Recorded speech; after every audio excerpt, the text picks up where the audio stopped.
नमस्कार दोस्तों, मेरा नाम है चिराग गोठी और आप देख रहे हैं क्राइम तक। मेरे साथ है सीनियर जर्नलिस्ट फारूक हैदर। आज हम बात करने के लिए आए हैं संसद भवन पर जो अटैक हुआ था 2001 में, जिसमें 14 लोगों की मौत हो गई थी, जिनमें 5 आतंकवादी थे, 9 हमारे जवान शहीद हो गए थे।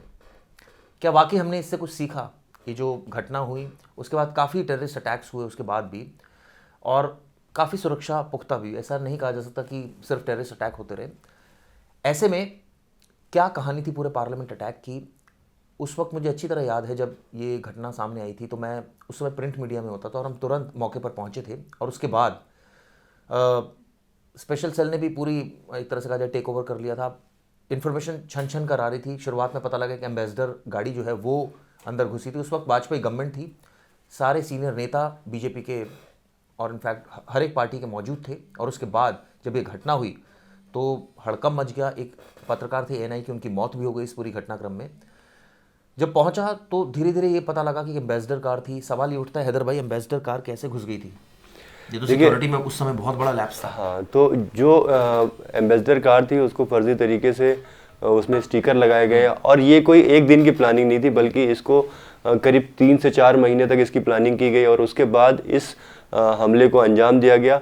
और जिस तरह से वो अंदर उन्होंने एंट्री ली, उससे पहले जो पार्लियामेंट की सिक्योरिटी हुआ करती थी, उन्होंने इस बारे में सोचा भी नहीं था कि कोई एक आम आदमी या आम जो मतलब लोग हैं या गाड़ी जो आतंकवादी हैं, इस तरह से गाड़ी लेके वो अंदर घुस जाएंगे। तो इस तरह की चीज़ें पहले कभी हुई भी नहीं थी और इसलिए जो हमारी सिक्योरिटी एजेंसीज थी वो इसके लिए तैयार भी नहीं थी। और उन्हें लगा कि ये एक नॉर्मल गाड़ी है, जैसे बाकी नेताओं की, बाकी सांसदों की गाड़ियाँ यहाँ आती हैं, वैसा ही स्टिकर लगा हुआ उस गाड़ी में था और वो गाड़ी अंदर धड़ाती हुई चली गई।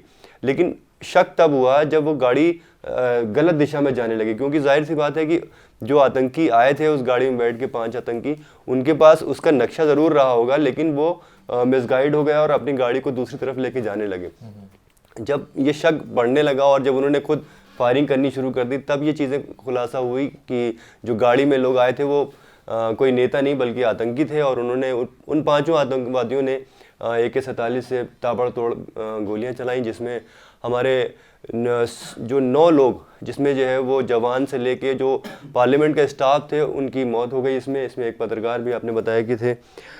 तो इस तरह से पूरा हमला हुआ और इसके बाद भारत की सुरक्षा एजेंसी को एक सीख मिली कि इस तरह के भी हमले हो सकते हैं और उसके लिए बाद में तैयारियां की गई।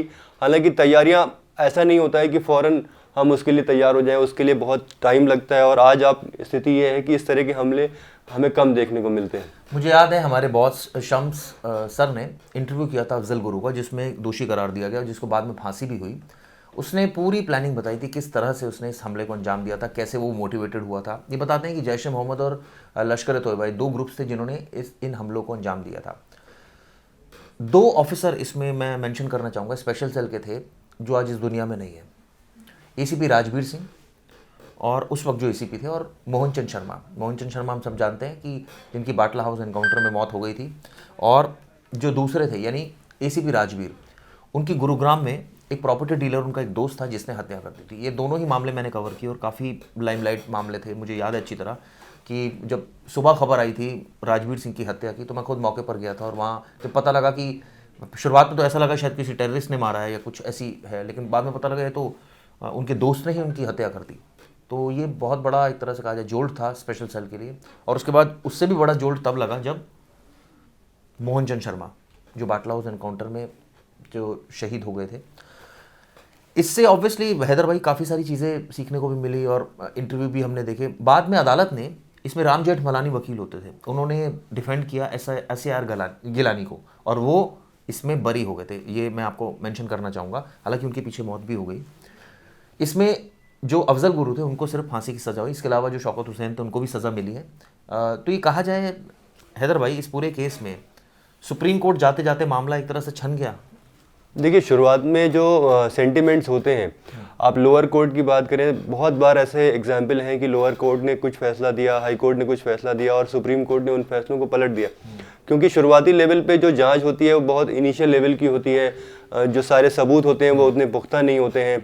और इसके अलावा जो प्रेस का दबाव, बाकी जो पब्लिक का सेंटिमेंट भी होता है।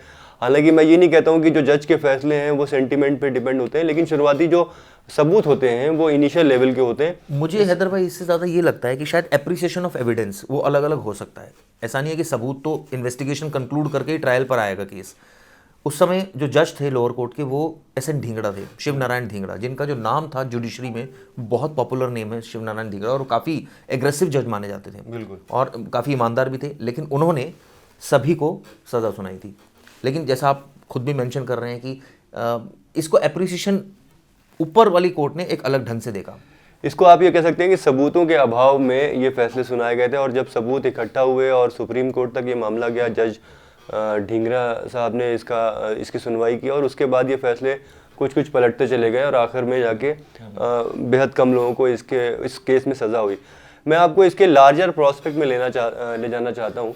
देखिए, जो हमारे संसद पर हमला हुआ उससे पहले एक सबसे बड़ा हमला अमेरिका पे हुआ, 26/11 का हमला, 9/11 का हमला, माफ़ कीजिएगा, क्योंकि उसके बाद से ये पूरी दुनिया में ये चीज़ें सामने आई कि पाकिस्तान और अफ़गानिस्तान में कुछ आतंकी गुट हैं जो वहाँ से ऑपरेट कर रहे हैं, और वहाँ से जो महाशक्तियाँ हैं उनको चैलेंज करने की कोशिश कर रहे हैं, ताकि उनके अपने अपने अलग अलग वेस्टर्न इंटरेस्ट थे।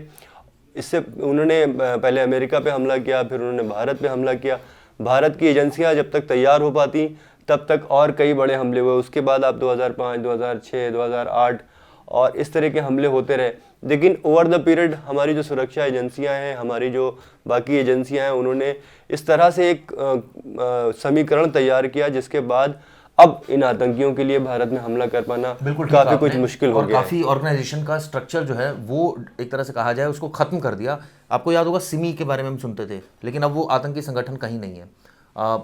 उसका जो स्वरूप बना वो जैश ए मोहम्मद बना, उसको भी पूरी तरह से पकड़ा सभी, चाहे स्पेशल सेल हो, चाहे दूसरी पुलिस हो, दूसरे स्टेट्स की पुलिस हो, तो धीरे धीरे काफ़ी न्यूट्रलाइज कर दिया गया। लेकिन खतरा तो देखिए हैदर भाई अभी भी है। ऐसा नहीं है कि हम ये कह दें कि बिल्कुल खत्म हो गया, ऐसी मामला तो नहीं है।